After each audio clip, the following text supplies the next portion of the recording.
संसार में ये दुर्योधन की नीति वाले लोग तुम्हें लाक्षागृह दे रहे हैं बना करके, तुम्हें बड़े बड़े आकर्षण मकान, बड़े बड़े जिंदगी, बड़े बड़े टीवी, बड़ी बड़ी गाड़ियां सब दे रहे हैं। तुम खुश हो कि देखा विज्ञान ने कितना आविष्कार कर दिया,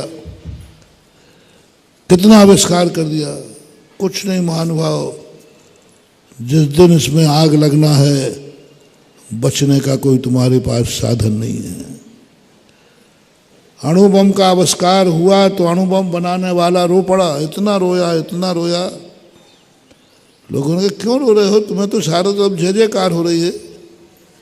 बोले नहीं, मैंने जो बम खोजा है यही इस सृष्टि का विनाश करेगा। आज विज्ञान ने ऐसे जैविक बम खोल लिए हैं, इस पूरे संसार की उम्र मात्र 5 सेकंड है। पूरे संसार की उम्र 5 सेकंड, ओनली 5 सेकंड। इतना बड़ा संसार, कितना बड़ा वैभव, कितना देखो आज संसार में कितना है। इस सब को भोगने वाले की उम्र 5 सेकंड है। ऐसा जैविक बम खोजा है। जिस दिन जिस देश का दिमाग बिगड़ जाएगा और वो फेंक देगा, 5 सेकंड के अंदर सारा विश्व घुट के मर जाएगा। ये मकान नहीं, कुछ नहीं होगा।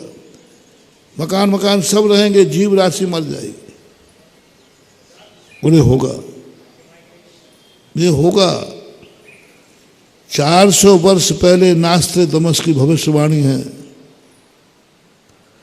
और उसकी भविष्यवाणियां प्रायः सही निकलती हैं। 16वीं शताब्दी का एक नास्ट्रेदमस हुआ है,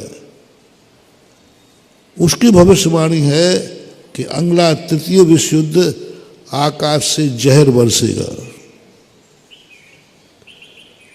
आकाश से जहर बरसेगा जिसमें पुद्गल राशि को कोई हानि नहीं होगी, मनुष्य राशि मर जाएगी उसकी गंध से। तो जैविक बम का अर्थ ही है, इसको कुछ नहीं है, बना रहेगा ज्यों कि तो मंदिर रहेंगे, सब रहेंगे, बस जीव घुट के 5 सेकंड के अंदर तबाह हो जाएगा। बचने का कोई रास्ता नहीं है, कोई उपाय नहीं है। उसके संबंध में उसने कहा कोई उपाय नहीं है। जहां जहां वो हवा जाएगी तुरंत मारती जाएगी। कोरोना जैसा आएगा कि प्रारंभ में कोरोना को जीतने की कोई दवाई दुनिया के पास नहीं थी। मरना है तो मरना है, बस ये विज्ञान यही कर रहा है। तो वो उस कगार पर खड़े करेगा। इधर से आग लगी है चारों तरफ और भागने का कोई रास्ता नहीं है। श्री कृष्ण को आप नीतिकार मान रहे, नीति को धर्म मान रहे।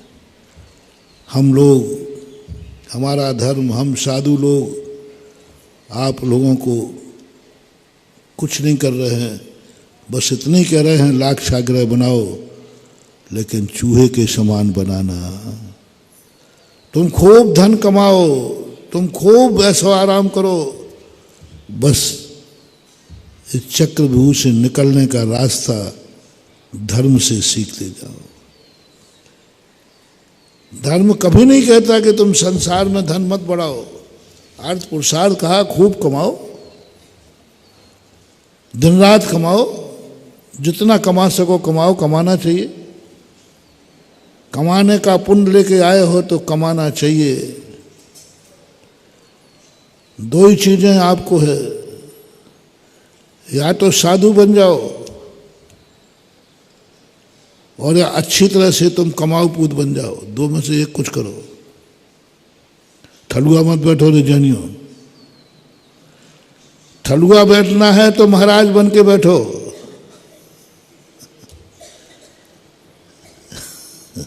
देखो हमें कोई काम नहीं है और मेरे बराबर दुनिया में किसी के पास काम नहीं है।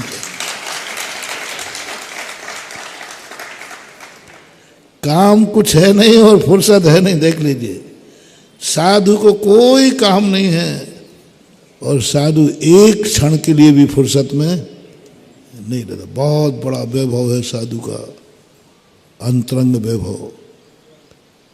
स्वयं चतुष्टय। उस वैभव में इतनी देख रेख करना पड़ती है, कब के समय कौन सा गुण उजड़ जाए, सारी जिंदगी कमाई हो जाए, एक सेकंड में हमारी सारी बर्बादी हो सकती है। तुम कह रहे साधु के पास कुछ नहीं है, साधु ठलुआ है, महानुभाव इतना वैभव है, इतना वैभव है। उसका प्रमाण है, जिसके पास ज़्यादा धन दौलत होता है उसको नींद कम आती है। साधु सोते ही नहीं है, क्योंकि सोया और गया हो। अर्ध निशा का सन्नाटा, वन में वनचारी चरते हों, तब शांत निराकुल मानस तुम तत्वों का चिंतन करते हो। क्यों जाग रहा है? वैभव लुट जाएगा। लुटेरे बैठे हैं, साधु सोते हुए भी जागता है। जैसे आपकी अटैची में 2-3 किलो सोना हो, बोलो कौन सो जाएगा? और यात्रा पर निकले हो, सो ही नहीं सकते। हम लोगों के पास तो काउंटरों से है रे। इतना वैभव है, इतना वैभव है, इतना वैभव है कि साधु सोते ही नहीं है। थोड़ी बहुत झपकी ले लेता है,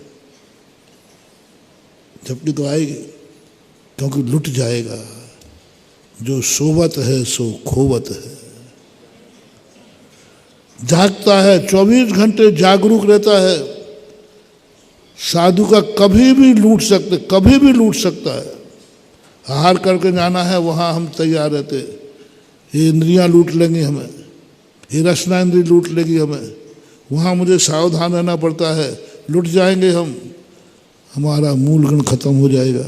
जय हिंद। अगर आपको मेरी वीडियो अच्छी लगती है तो प्लीज़ मेरे चैनल को लाइक करें, शेयर करें और सब्सक्राइब करें। Thank you.